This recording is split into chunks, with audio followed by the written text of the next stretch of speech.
জুলাই আন্দোলন যারা ঘটাইছে এদেরকে বিএনপি সরকারের রক্ষা করতেই হবে।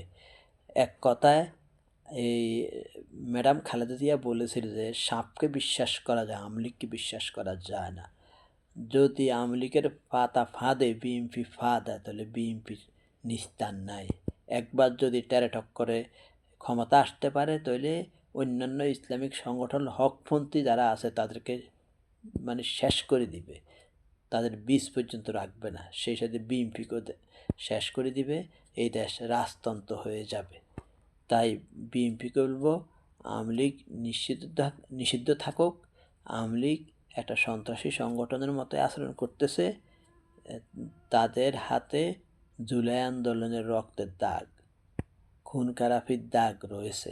তাই ওরা যদি দেশে রাজনীতি করতে হয় তাহলে সঠিকভাবে জনগণের কাছে ক্ষমা চেয়ে সুস্থভাবে ফিরে আসতে হবে। কোনো দুর্নীতি, চাঁদাবাজি, কোনো খারাপ লোকদেরকে রাজনীতি ঢুকাতে পারবে না।